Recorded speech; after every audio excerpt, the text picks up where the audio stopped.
Hey everybody, it's Bust. Battles with Bust number 330, and today we're going to be doing battle with Rumble Sion. And so, Rumble Sion, it's one of those decks I kind of wanted to touch on because of the champion that we'll be spoiling off today, with the release of Samira being one of the cards that can come out and generate other cards.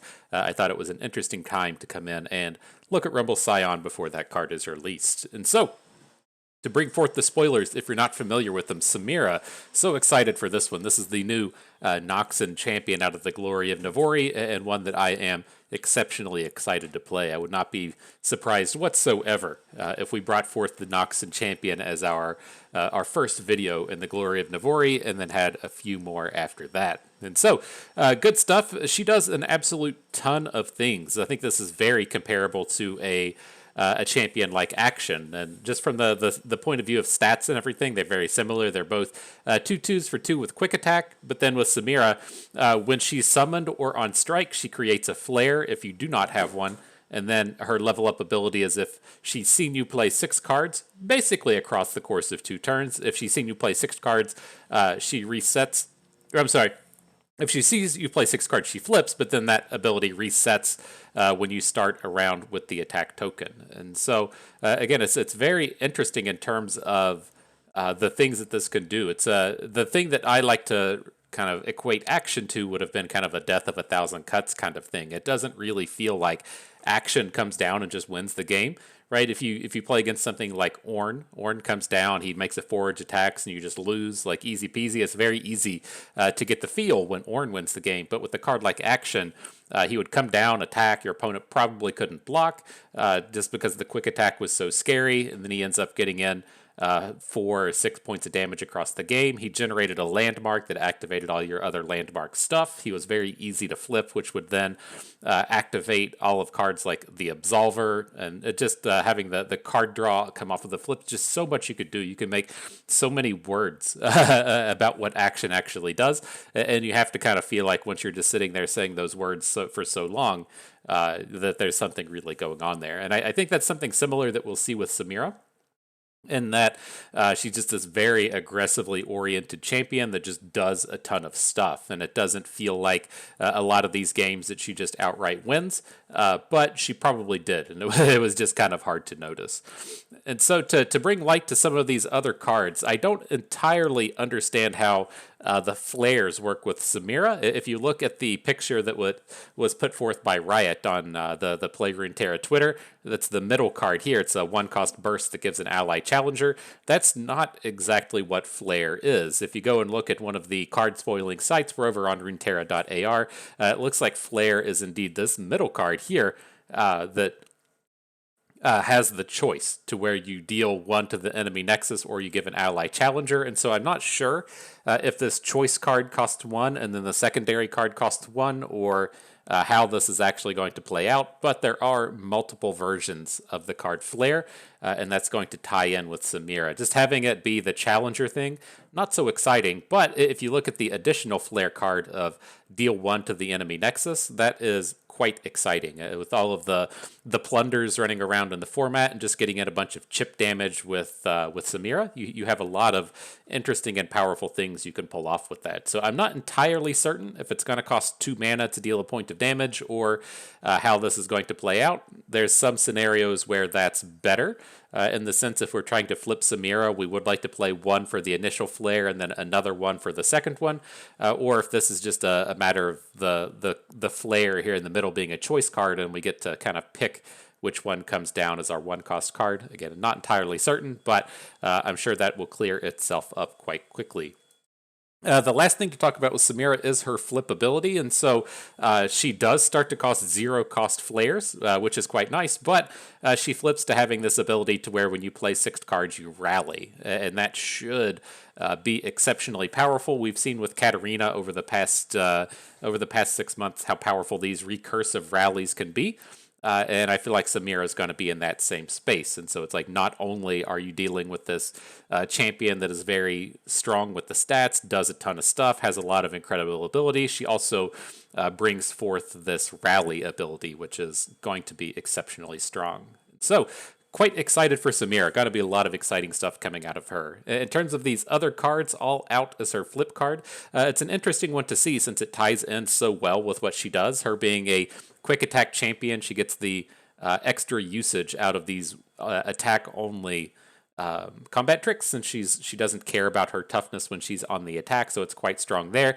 Giving a unit +2/+2 on the plunder side is an exceptional deal, and so this is a pretty decent trick. I would say probably 90% of the time this card is just outright better than a card like Elixir of Iron. I know Elixir of Iron doesn't really see any play, but this is a very powerful combat trick. Getting +2/+2 for 1 mana is exceptional. If you just think the amount of time we've seen cards like Sharp Sight see play for 2 mana, having a big trick like this for 1 mana is a pretty good deal, especially if we have something that cares about seeing plunders or counting our plunders or whatnot. It's quite a lot happening with that card. In terms of her other support, Stylish Shot, I don't think I'm excited about, but when were we ever excited about a card like Warning Shot? And so Stylish Shot deals 1 to the enemy nexus, and then if an ally strikes the nexus, you get an additional 1 in hand. And so that could be pivotal in terms of flipping a Samira, giving us 2 spells out of 1 card. Those spells being pretty cheap as well could get her to flip quite reasonably on turn 5 or turn 6 if we want to say spend 3 mana on 1-cost cards on turn 5, spend 3 mana on 1-cost cards on turn 6, you've got her to flip pretty quickly. And so interesting stuff there. Off next, the Dashing Dandy. This one is kind of interesting to me in the sense that we're starting to see a lot of variability in the stats in this 3-drop space. For just the longest time, everything was a 3/3 for 3, and we're starting to see bigger units here, which I think is kind of interesting and strong. That should be something that control deck players kind of like to see. That is a way to slow down the format. If you're playing a ton of Legion rear guards in the format, the best way to shut that down is just a 4/4 for 3. And so I'm kind of interested to see not only if the format kind of naturally slows itself down because the 3-drops just tend to be so much bigger now, and then we're also just seeing the bigger units in general, and so maybe Noxus gets bigger units, Demacia gets bigger units, and some of the other factions don't get bigger units in the 3-drop space. And so I'm glad to see that there's a little bit of kind of separation of the factions, if you will, in the design of some of these cards, and I think that we're going to continue to see that as the rotation happens. Just seeing some of the things that have already happened, like the Avarosian Sentry becoming the Ceaseless Sentry, I feel like Riot's going to start rotating away a lot of the cards that don't particularly make sense in a faction, and we're going to see a lot more kind of identity coming in these 3-drops and 4-drop space. But a 4/4 for 3 mana with Overwhelm is an exceptional deal. I think the Dashing Dandy, regardless of whether or not the format slows down, is going to be quite strong. After that, the Elegant Edge. This is one that we should really enjoy. Getting a 3/2 for 1 mana is a great deal. We've loved Legion Rearguard for so long. Getting him a nice friend in that 3/2 for 1 mana space in the Elegant Edge seems quite nice, especially in the sense of this one also having Fearsome. And so I love it. I don't know how you feel about getting 3/2s for 1. I think it's great. It's one of the best parts of the game, and hopefully that continues on to be strong. Last but not least, the Adroit Artificer. I'm not really excited about cards like this. This is the kind of spot to where if you're spending 5 mana on a unit that doesn't have a ton of stats, it needs to kind of outright win you the game. Or if it doesn't outright win, has to give you this kind of really big, overwhelming advantage. And, I'm trying to envision these boards to where we have like 4 and 5 plunder units on it to where it feels like this is a good deal. And I just don't really see it happening. And so you can pretty easily imagine some kind of magical space to where you have a dude that draws a card and a dude that gives your units all a boost and an Elegant Edge that's going to get to grow on its own. And you can get some kind of like strong effect that way. But I think you have to start to ask yourself the question, were you losing that game as it is? And does playing a card like this then win you the game when you had that advantage? And I think it's in the times when it's going good, and the times to where you want to be in that win more state, it probably just doesn't do enough. And then the times when it's not activating these plunders, it's just too bad. And so I don't expect too much usage out of him, but I am pretty excited about the remainder of these Noxus cards. Okay, on the way back to Sion Rumble. And so I felt like this was an interesting deck to talk about in terms of Samira, since she does come down and start to generate those strikes. They're not called strikes. What's this called? Generate these flares. She does it on summon or on strike. And so having this kind of recursive card generation is pretty interesting and strong. And so if you want to imagine some kind of scenario where we play Samira, we get a flare in hand, we just discard it to something, whatever. Then we get a strike with Samira, we get a fresh flare in hand, and then we look to just discard that to something else. It doesn't play towards the sequencing that you're looking to do with Samira, right, in terms of getting her to flip, but it does come in and fuel off some other engines, some other discard strategies, and we can look to get some advantages that way. And so what if we, just think about a very simple curve of we play a Samira, we play a Draven, we get a spinning axe in hand, we immediately just discard that flare to the spinning axe, we attack with everyone on the team, and then we get a fresh spinning axe and a fresh flare in hand. That's a reasonably powerful sequence. We get three quick attacking units on the third turn of the game. We've leveled up Draven a little bit. We've got some of this stuff pushing forward with Samira, and it doesn't take too much thinking to run into situations like that. And so when we're trying to compare Samira to action, this is the kind of thing you can kind of pull off with action, is you aren't getting some kind of big splashy effect that wins the game immediately, but it's this buildup of separate effects that can really pay off. And so that's what we're trying to do to a degree with a deck like Sion Rumble, in the sense that we have some cards that generate cards, and we have cards that give us effects when they discard. So the Blade Squire can discard stuff, the Fallen Rider can be discarded to get a secondary copy in our hand. And then those are the kind of things we can use to fuel Rumble, to where he has a bunch of cards to discard all the abilities, or we can use to fuel the other Mecha Yordle cards. So we have something fresh in hand to discard, and we don't really have to get rid of real cards. And so with that kind of same vein, what we're looking at here with Rumble and Samira, you could say discard a flare to a Scrapheap, attack with Samira, get another flare in hand, and then on the next turn you discard that flare to a Mecha Yordle, and you haven't lost any cards. We aren't discarding real cards, we've just discarded two generated cards to the various Mecha Yordles. And so will all this kind of stuff survive up to the rotation? I don't know, but that's the kind of thing that you really need to be thinking about when we come in and look at a card like Samira. It's not something that has to be just this direct level up ability. And so, in terms of this deck in general, we're looking to just build around Rumble. So, if you're familiar with the Vayne Rumble, that is going to be more of a OTK centric deck. It's still looking to do a lot of the same things, to where we put Overwhelm onto Rumble. He makes these big attacks and then probably just outright wins the game on his second attack. But this deck here has a little bit more value tied to it. The Vayne Rumble deck tends to just lose if your Rumble has been answered, to whereas a deck like this can fall back a little bit on the Mecha Yordles and get a little bit more value on the board to carry on if our initial Rumble plan fails. And so at its core, we are looking to give Rumble Overwhelm. We have a handful of ways to do it. Discarding Sion is a common way to pass on the Overwhelm, and then the users of the Vayne version of the deck should be familiar with Might. We aren't playing the equip weapon in this deck. That tends to tie in more with tumbling Rumble, attaching the Overwhelm weapon and getting your multiple attacks in that way. Without access to Tumbles, the equipment is just a little bit too slow.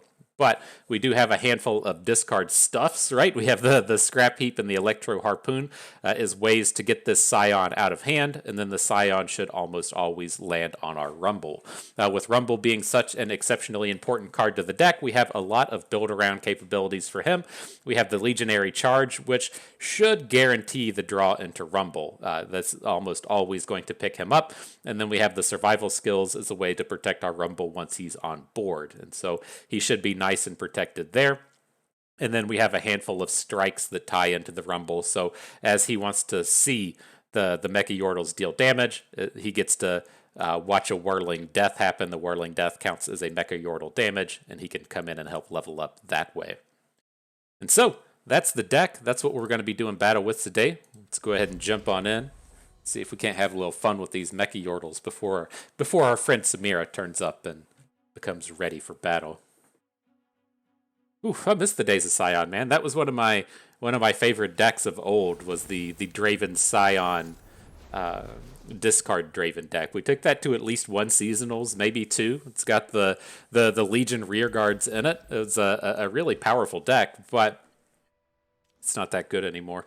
it's kind of sad. And so here in our early game, that was a bit of an awkward start. We do have our initial hand there did have the Parts of Palooza in it, but it didn't have any units to go along with it, and it didn't have any discard to go along with it. So I felt pretty comfortable just getting rid of everything. We're going to be looking for our Blade Squires, the things like Bilgerat Rascal that let us generate some units, and then it's kind of a chicken and egg scenario there, as to where without those discard cards, then we're really just kind of lacking in terms of what our hand is capable of doing. And just sitting around on Parts of Paloozas doesn't feel very good. And so now with this space, since we already have the Might in hand, I'm okay with just discarding Sion. It's not a unit that we're going to be able to use anytime soon. And we have a Might in hand should we need it for should we need it for our Rumble later. So with this, I don't have super high expectations of just one of these early Mecha Yordles getting to survive here, but the Bilgerat Rascal does give the generated Mecha Yordle Spell Shield, and so now that we have this Spell Shielded Bouncer and Bolt, I'm hoping that it's going to be able to take down Annie before she can really get into combat. Opponent can come in and just pop the Spell Shield. It's a very realistic occurrence here, but I feel like we really need to try and stop her from just immediately flipping and getting the value out of those Tibbers early. All right, he brings in Drum Solo, so our attack should be safe. Should be safe. So kind of you got to wait and see what kind of nonsense comes out of their hand, what they get to play on the cheap. All right, so this attack is good now. A bit of an awkward hand. We have a bit of struggle getting all of our cards onto the board, but the second Bilgerat Rascal can be kind of nice. Give us a chance to... it would give us a chance to try and pick up a 6-coster out here. How are we going to go about this? Just discard the Whirling Death. I don't think I want to immediately come in with Rumble.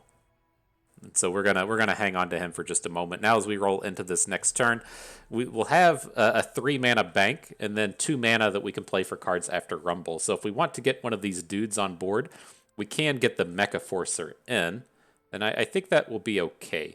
I think we do actually want to push for that a little bit. We're going to be discarding a bunch of survival skills on this upcoming turn, and we'll have the chance to potentially come in for big damage with our Might. So let's see. Here's the Mecha Forcer. Spell shields abound. Hopefully that's frightening to our Annie Ezreal opponent here when literally our entire board can have spell shield. Then we did just pick up Legionary Charge. Oh, interesting. I guess it makes a little sense. That's one of his only few targets for a stun, but it's a little surprised to see that go through. Then maybe we do just need to discard the second survival skills. We're going to be casting the Might, and we may want to hang on to this Tellstones just for a little bit of interactivity on the next turn. That's a Caustic Rift is a good way to clear through. Interesting. That I think I'm really it's tough. I'm a little interested in giving Rumble the spell shield. Right, the Mecha Forcer is going to pass a spell shield onto him, but he doesn't really need it this round. He can't. I'm not actually. Well, actually, I'm not certain how Disintegrate works with this. You could still disintegrate the Rumble, right? That makes sense. That would be something you could do. Full throttle. Engines going cold.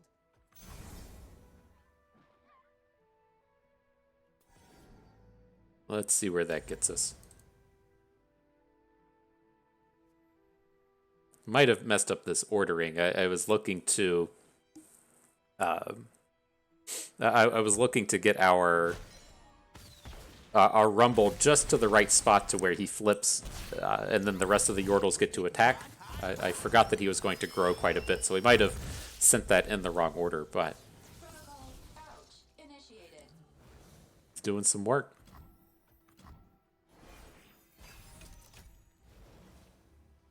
There's the big boy, right? Why not just come in and drop down some Scions? I think I'm kind of okay with it. Like, he's never going to flip. Do we really need to hold on to the sharpened resolve to try and protect our Rumble? I just don't think that works frequently enough. I think if we get both of these big boys on board, he's going to really struggle to kill both of them for next turn. Right? We have the spell shield coming out of the Mecha Forcer. I think we're going to be safe. With Ezreal coming in, I definitely feel good.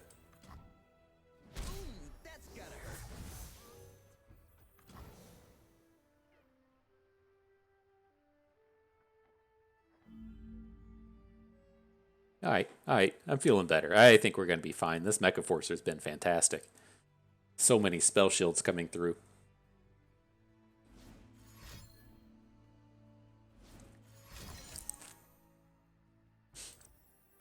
Okay, and then I think from opponent's viewpoint here, he's making the good choice, right? He's trying to take down our Overwhelm unit. That's what he's mostly scared about at this point, but he doesn't know that we have Might in hand. And so I'm going to put the spell shield onto Rumble, since he should take an exceptional amount of work to come in and take down. It's very easy to kill this Sion now that he's already taken damage, right? You can hit it with a Mystic Shot and hit it with a Ravenous Flock or something and get the big takedown. I think in this space, though, not having any preliminary damage on Rumble should make him a little bit safer. So let's see. We came in with the Might here. We'll see if he chains off a bunch of spells. If he has a way to ultimately kill the Rumble, right? If he plays a Mystic Shot, Disintegrate or something, we can still look to Telstone's Sion and have him survive the Ravenous Flock. All right. Whew. A lot going on there. We made it through at the end of the day. GG.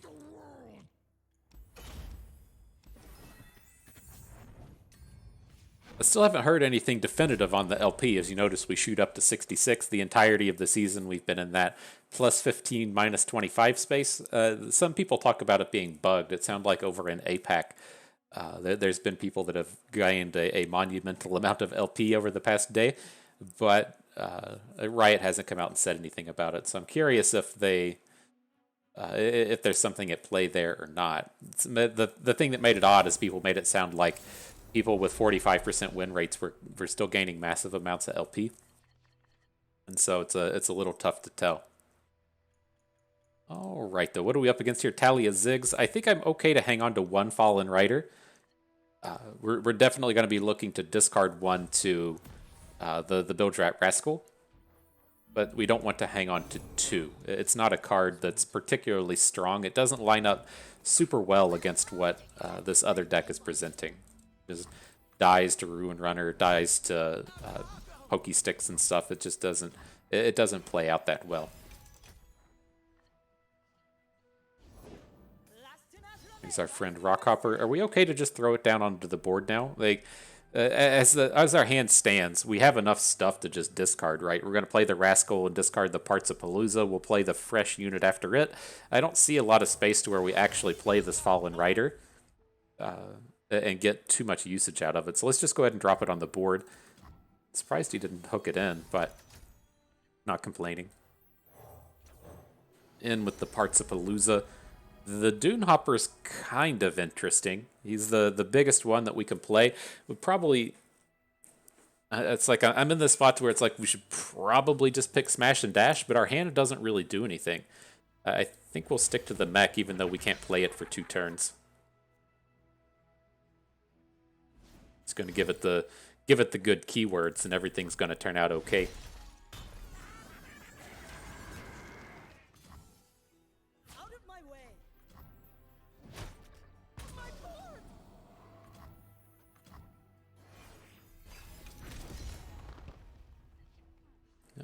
all right, not that bad.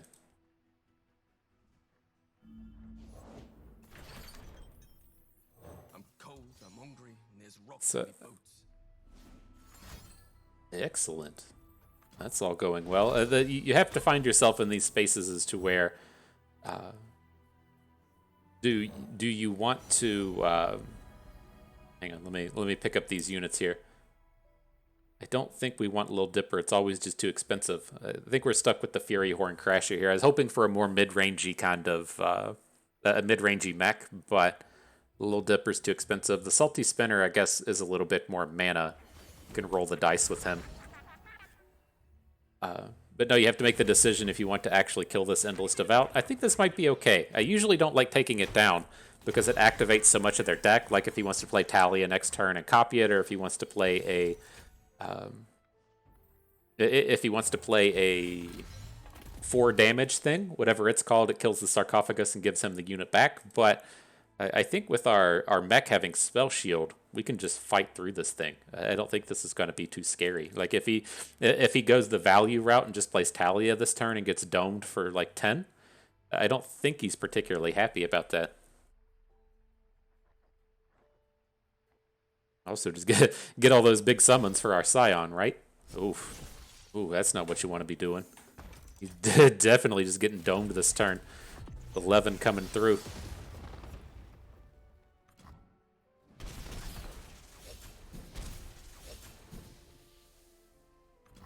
Wonder if we ever just end this next turn with Shunpo. We did unfortunately discard our +2 attack fragment instead of the quick attack. I kind of envisioned us needing to protect the health on our Dunehopper mech, so I didn't want to get it. I wanted to keep the quick attack around for it, but the way this is shaping up, it may not be that big of a deal.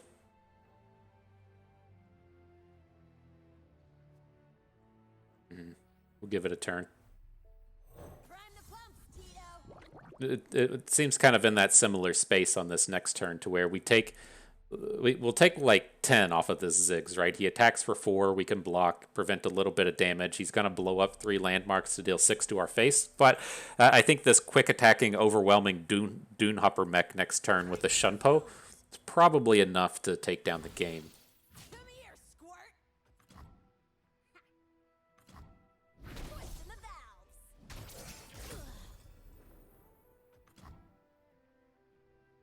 So right, big pile of dudes about to come down on the board, but we have some real strength coming out of our open.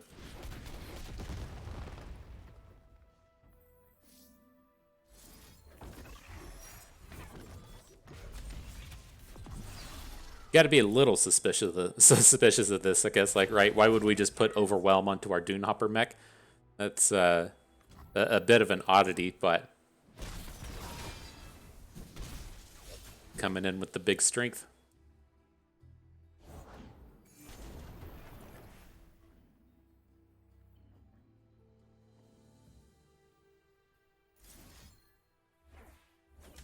So I'm just going to discard Sion first. I don't really want to get our Shunpo hit by a Rite of Negation. And so I want to throw out a little bit of a bait here, right? We're gonna say, hey, buddy, if you want to keep your Ziggs around, you're gonna have to do something. And now that he's tapped out, we're good. We're good to go. I'll drag you out of there if I have to. Mark it a W.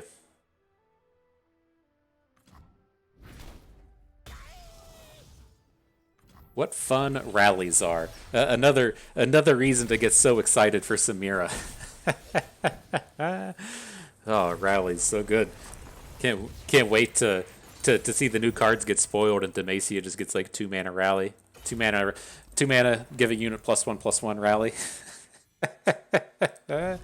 We deserve it. We deserve it.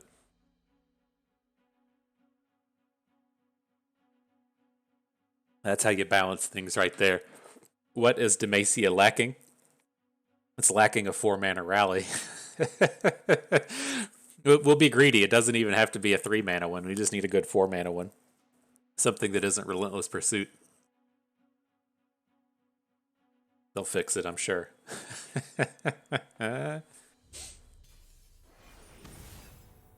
All right, though. Next battle up against Leona Kale. See what we can do. Oh, Rumble turning up right from the start. Not that bad. I see decks like this, and I always have to stop and wonder, which version we're up against. If we're going to be doing battle with, a real Legion rearguard heavy version, or if it's going to be something slower to where we don't have to worry about getting to turn 4 and getting our Rumble on the board. We'll see. I mean, I suspect it's going to be a rain of Legion rearguards on us, but these decks adapt on occasion, and don't play so much of this. Just such an odd meta these days, to where I think Annie Jen is the current leader in play rate at like 5.5% or something, and that's always been a problem with the deck like Legion Rearguard. Was when centered on Legion Rearguard was when the format first came out and people were playing against a ton of elites. This deck wasn't really viable, but since the format's so spread out now, you have a lot more opportunity to get that stuff running. So let's see. Let's discard parts of Palooza. I just want the cheap units here. I'm leaning towards Professor Von Mech, just so we can throw some more stuff on the board. We're about to empty out with this Rumble, and if things don't go exactly right, kind of feel like he's going to be the one that we want. Now, do we have to worry about the Sun Guardian getting bigger than Rumble? I think we do. So let's go ahead and still just chunk this thing down for a ton of damage. So when we make our quick attacks, we don't necessarily need to have mana on this next turn.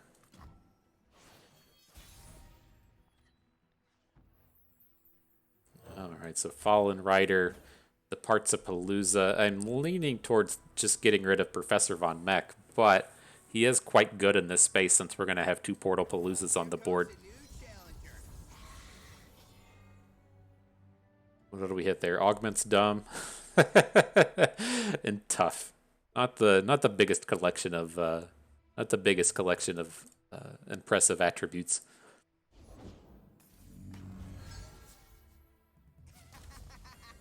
Get in there, Rumble.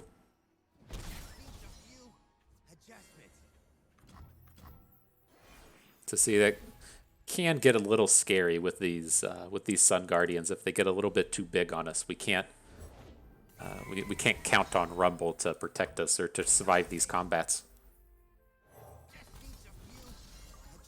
So what do we got here? Urchin, Cultist, and Gemcrafter. Not that bad. Not that bad of a collection of dudes. We just want to get another one on board. I mean, the Urchin in front of the rearguard's gonna be one of our better blocks.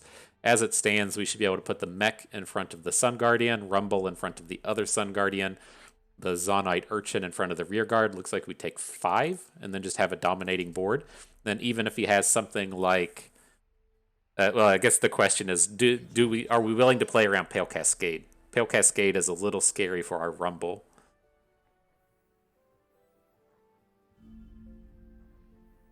I think this is probably still better than Electro Harpoon.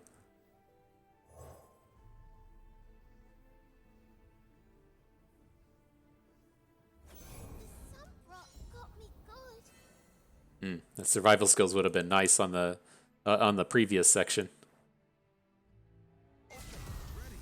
All right, dude brings it. So again, here's the easy one. Here's another easy one. And then are we willing to put Rumble in front of the Sun Guardian? I think that's a little too scary. Well, never mind. He can survive a Pale Cascade, right? I didn't factor in the... No, he doesn't. All right. it's a tough spot to do that math. I was like, oh, 4 survives a 4. That makes sense. And just things aren't right there whatsoever. All right, but cool. Get that Rumble flip. See what we can't do on this next turn.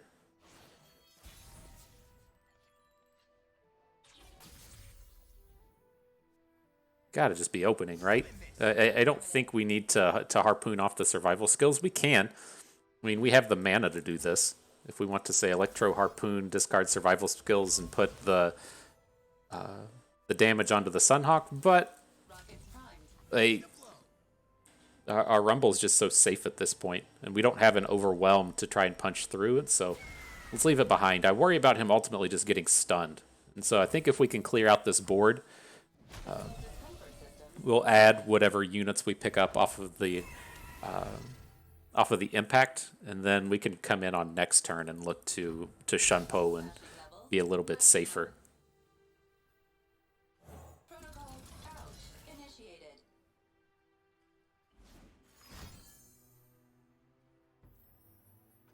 Okay. Sad day for you, Rumble.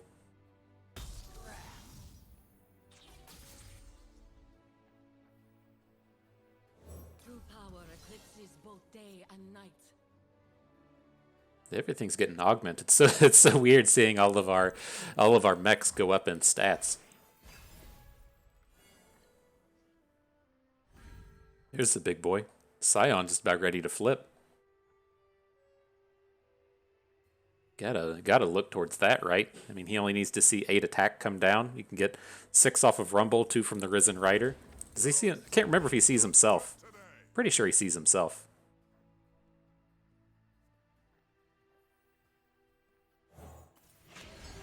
Let's give it a turn.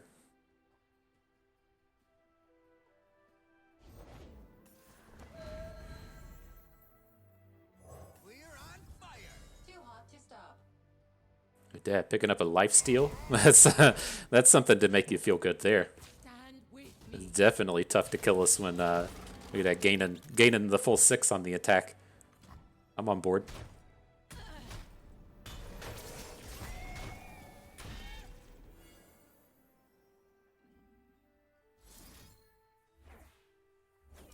That's not good, right? We still have to worry about our Rumble dying to a unit. Such an awkward space to be in. All right, well, I think I'm okay with discarding Sion. It feels like a touch of a mistake at this stage as to where he's about to come down and be flipped. But this is how we're going to get the overwhelm on our Rumble and have him be safe in this combat. I just imagine we can, risk it next turn. It's just so scary if we play Sion and he has the stun. And then he has the unit big enough to get in front of Rumble and stop the attack. That's ultimately pretty scary to me. And so now I'm thinking, let's just take the Sun Guardian down to 6. We can gem up Rumble at this point to get him to 7. He has Overwhelm from the Sion, so he should be punching through at this point. And then we'll win with Shunpo.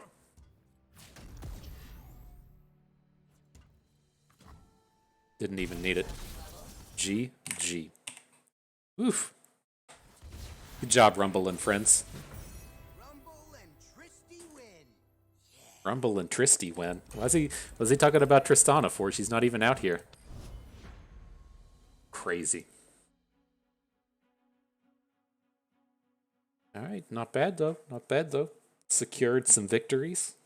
Feels good.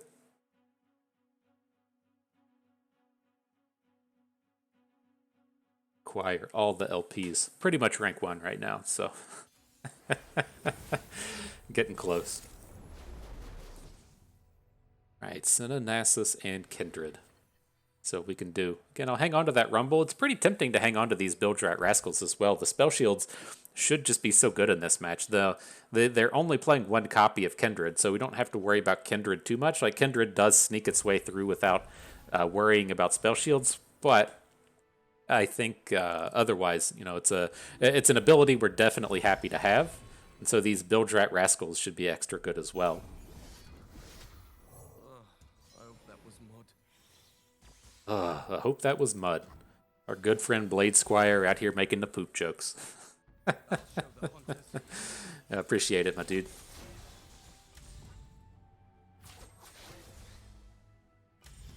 Maybe, maybe not.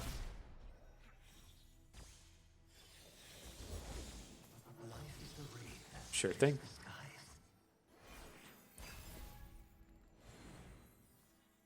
And a Scrapheap. Not the strongest collection of discard stuff here, but I think we're still going to be okay. He's wisely not getting involved with our Blade Squire. Now here again, I think we want the Professor Von Mech. I don't really intend to play him this turn, but it might actually not be that bad. We're in the space to where we have plenty of time to to kind of fuck around, right? He's not going to be killing us anytime soon, and we are at a bit of risk if we just come in and discard our entire hand. Otherwise, like, how do our discards look this turn? We could discard Von Mech, Rascal, and Harpoon, like hang on to one Mech card and Shunpo. I just don't like that. He's been wise in his ability to not kill off our Blade Squire. Now his single copy of Kindred comes in. That's the way the days go sometimes. We gotta keep our board around now just to soak up these Kindred hits.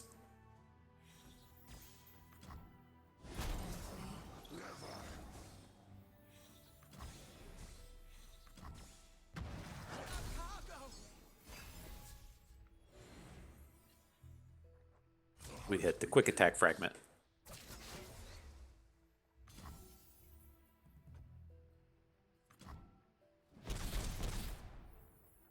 Alright, your time to shine, my friend. So what do we got? What do we discard in here? I don't want the quick attack fragment. We don't need it. The devoted thing sucks, and then probably just the Spacey Sketcher. I could live with having a Spacey Sketcher. We might be able to get some usage out of it, but this feels a little stronger.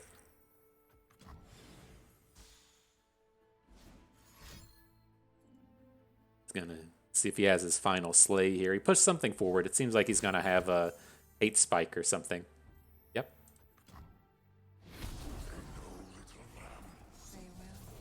Comes the Kindred flip. Brutal. Such a pain. Like the everything about this game is completely fine, except that he drew Kindred. Like if Kindred was literally any other card, his one of Kindred is just so painful here. But it's the way the games go sometimes. Legionary Charge is interesting. Lets us have a secondary unit that could take Kindred down.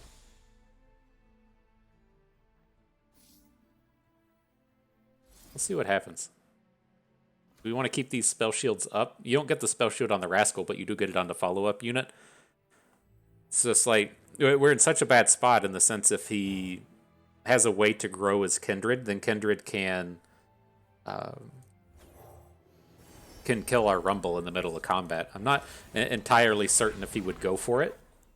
Right? That is kind of risky to take the Slay and make Kindred a 6, but might be able to punch in still. Alright, yeah, this one's done. It's too much. On to the next one. That's painful. Like, you can see how that really progresses itself. You have this board completely full of spell shielded units. That's your way to combat the removal spells, and they just have their one card that gets to ignore spell shields. And you say, well, good job, my dude. Good job. All right, our final battle for the day, though, up against Heimerdinger Jace, a fairly similar space. I'm very interested in the Bildrat Rascal. I don't want to place too much value in this Fallen Rider, but it is a nice thing to have to just discard. And so we'll hang on to the Rider and the Rascal, see if we can't dig up some Rumble cards while we're at it.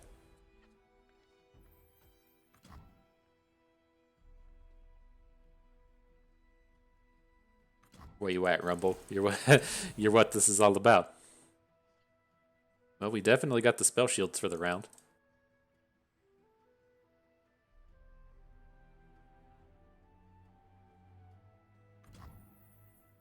Alright, nobody's playing anything. Feels good. So who do we got here? Definitely take an expensive one. Probably just want the Dune Hopper mech. The opposing deck typically plays a bunch of Vengeances, but it's a tough unit to take down, and then if they're going to try and hit us with something like a Piercing Darkness is a little bit too small. So that's interesting. I assume he's going to just play like a Production Surge here. That's a fairly common line out of this opposing deck. Oh, man. He's going big with the Floor Be Gone.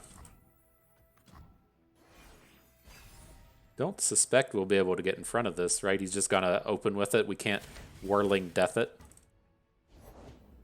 Whirling Death it if Jace is gonna get involved.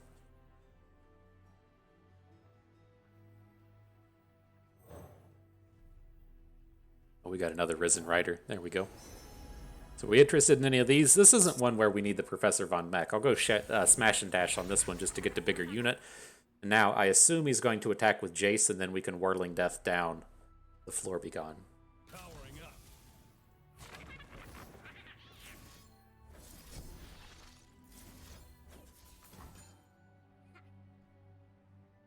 So that dum-dum's been dealt with. Thankfully, get rid of that unit actually capable of killing the Dune Hopper. We'll see if he can't bring a little bit of thunder to the board. So these are the spaces that are a little bit different from the Vayne deck, right? Vayne is not capable of putting forth just these big attacks like this. We're able to pivot a little bit, even though we haven't drawn our Rumble. You know, he's having to invest a lot of resources in this mech, and so it's a interesting change of pace that you don't quite get out of the Vayne versions of the deck. It's a little bit more resilient in the face of these big removal spells.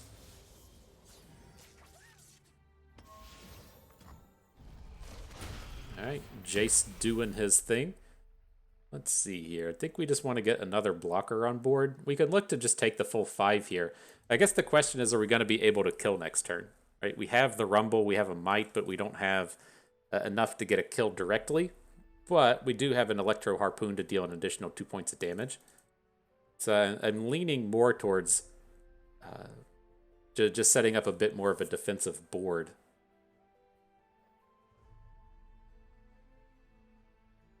We'll have the full 7 mana next turn. I think we do just have to be, well, the open attacks aren't that important with Rumble, right? They don't play the slow spells, but they can still potentially kill him with a say kill Rumble with Jace. Since he has Jace, he can play Hex Obliterators and get 2 copies on board.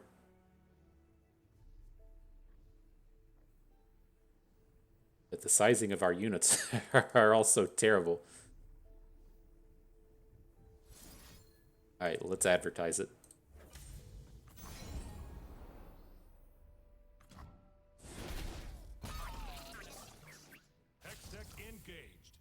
All right, I'm on board with this. I don't know if that Spiderling attack is particularly worth it.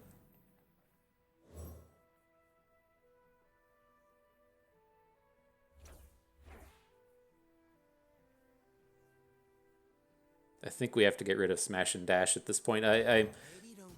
It's like ultimately we can play this Bildrat Rascal and look for like a big expensive 6-coster. But as it stands right now, we don't currently have it. So let's see if we get Exbliterated here. It's going to be what the big problem card is, just Jace doubling up a 6-cost spell. It was a little bit better with him already playing Vengeance, but we're definitely not in a guaranteed space here to take down victory. Yeah. Make a sad noise for me. Interesting. It's like he seems to clearly have the card in hand, but he's not spending it on our Rumble just yet. What if we put Might? What if we do this one? That gets us to exactly 8. It does open us up to, say, a Vile Feast onto the Rascal, but man, I wonder if we read too far into that one. Might have. I just feel like if we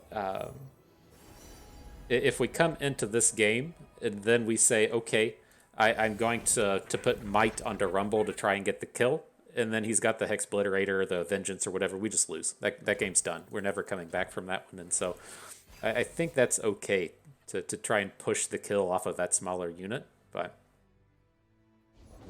I mean, it certainly wasn't ideal. Oh, he's still hanging out with his 6 mana for the turn. We could have looked to play survival skills, but it's just too. It's not at the right speed. It's too slow. There it is. He knew it was there. All right, GG.